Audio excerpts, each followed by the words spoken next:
Once is we are like clowns in the city council.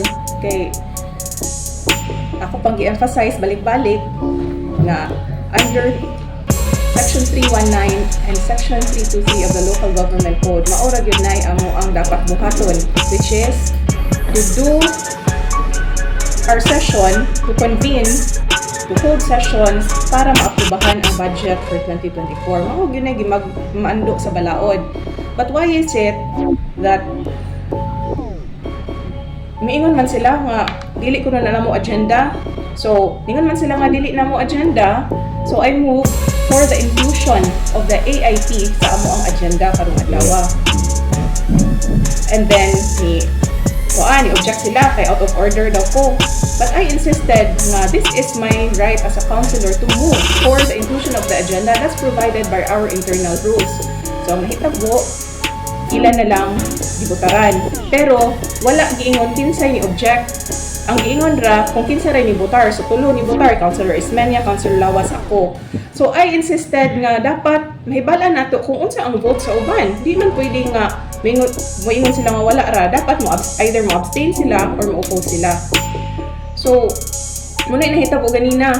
But niingon ko nga despite that, unfortunately, wa man sila ni approve nga i-include ang AIP sa agenda. Niingon ko nga despite that, I did that out of respect kaninyo. Kay niingon man mo nga wala sa atong agenda. But I stand with my word nga ang AIP kanunay na siya nga naa sa atong agenda. Kay gimando na sa balaod nga ang AIP ug ang atong budget ug all necessary matters related to our budget should always be in our agenda because it is our responsibility, it is our role as members of the Sangguniang Panglungsod to tackle the budget for 2024. But unsa may nahitabo, dili nila isunod ang agenda, dili pagod nila i-treat ang akong motion to approve the AIP because according to them, I was out of order. Anong gibasahan mo ito ni Robert's Rule? Okay, ang Robert's Rule of Order, that is the rule that governs parliamentary procedure.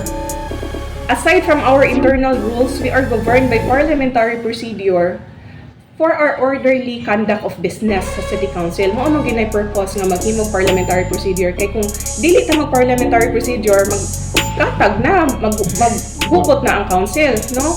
So that's the very reason nga importante ang parliamentary procedure sa konseho. But to say that I was out of order is in violation of the parliamentary procedure because when there is a motion and it's duly seconded, the motion should be treated. So kailangan nga i-divide ang house if there's an objection and to check kung kinsa ang in favor, kung kinsa ang oppose, no? So mauna siya nga very disappointing nga mauna yung nahitabo nga trabaho unta namo nga mo approve sa budget but dili nila i-appeal ang EIP sa among agenda. Well, they say that it's kanang obvious na kuno nga kung 2/3 ang kinanglan, tulo rami makabot og 2/3.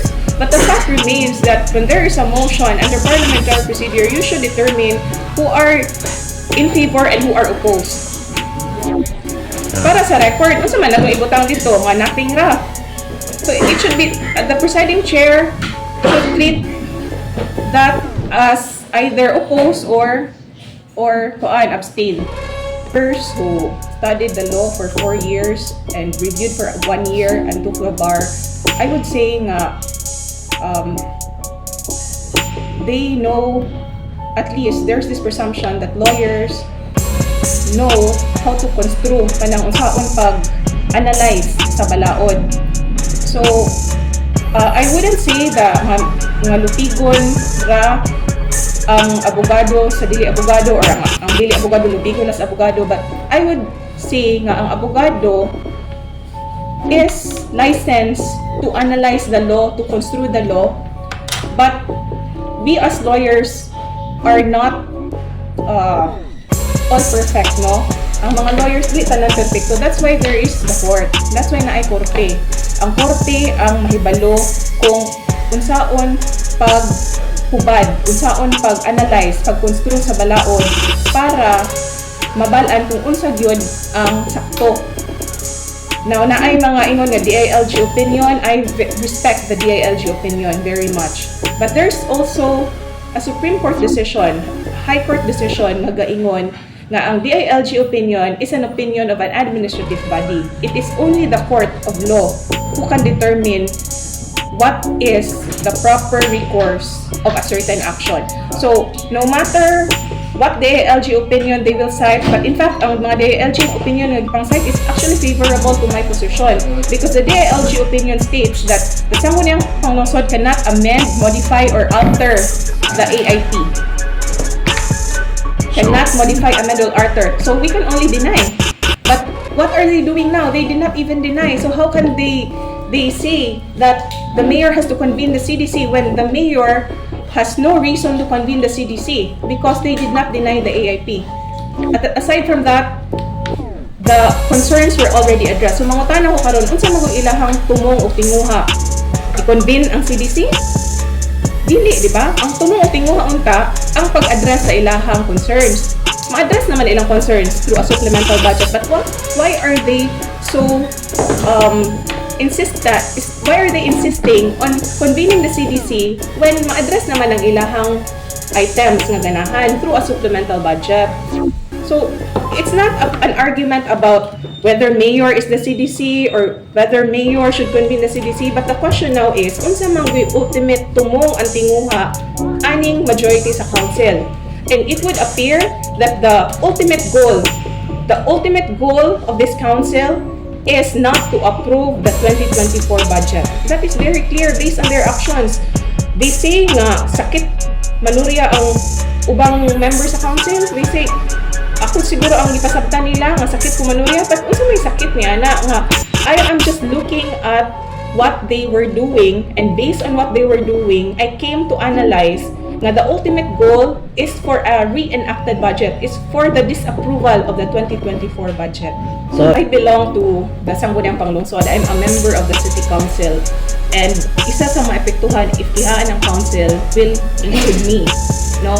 So it will be a conflict of interest on my part if ako ang mokiha sa amo akong konseho. So it's up to the public kung tanaw nila sayop ni, because I'm pretty sure, I'm very confident that what my position is the position that is correct, is the position that is legal, because the law is specific. 323 and 319 of the local government code directs us to pass the budget before the end of 2023. Now, what are they doing now? Ilamang tuyok-tuyok ang issue. The main issue here is the approval of the budget. Now, the AIP is a precursor of the budget. Ngano pa man nga i-modify pa man gyud, ipugos mo modify ang budget nga ma-address naman ang ilang concern. Mao na ako pangutana, wala gud na tubaga. Ma-address ilang concern. Ikaduha, karong adlaw, it's very disappointing kay ngano man gi-withdraw nila ang approval on second and first reading sa annual budget sa 2024. Gi-withdraw nila kay tungod kuno nga sayop di kuno sila. Gi-withdraw nila kay tungod nga ang AIP kuno dapat maaprubahan sa, but I told them what was approved was just first reading. There was no approval of second reading of the budget. The first reading is on the title. Bisan magali og naagali sila yung mga naso na una ang ordinance i-approve, magali nila for first reading bisag wala pay body. Why cannot we approve the budget on first reading? They approve it, for the record, they approve it on December 5, 2023. That's a good move, supposedly. But they are just digging their own graves. Ano man, ilan naman noong gi-withdraw ang budget. So, mas strengthen na noon ang argument na the council, for lack of a better word, was malfeasant. Wala gibuhat nila ang ilang obligasyon under the law. Sige sila cite DBM circular, unsa pa na ang circular. DBM circular nag-require na ang AIP i-submit on June 7. That's a recommendation. A DBM circular is not a law, my friends. Dili na siya law. Ang DBM circular is a circular from an administrative body. Ang atong i-follow ang local government code kay mao ni ang ato ang Biblia sa local government.